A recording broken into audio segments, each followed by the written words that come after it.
Hey guys, welcome back to the channel. In today's video, I'm going to show you how to increase the size of a checkbox in Excel quickly and easily. Let's get started. First, you want to right-click the checkbox you've already added to your Excel sheet.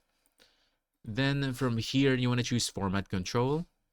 Then you want to head over to the Size tab, this one. From here, you'll see options to adjust both the height and width of the checkbox. What you need to do is just simply increase the numbers in these boxes.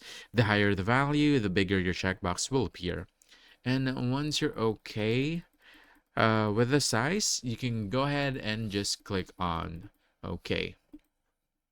There we go. As you can see, we've already increased the size. Or you can also do this. Click and drag this. There we go. And what you can also see your checkbox looking larger and much easier to click. If you like an even simpler visual boost, you can also increase the zoom size level of your worksheet. All you have to do is just hold on Control, then zoom in and out. To do this a different way, you can also head over to the View tab, click on Zoom, then choose the magnification level.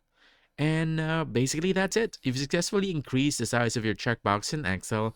If you found this helpful, don't forget to hit that like button, subscribe for more quick guides, and I'll see you in the next one. Thanks.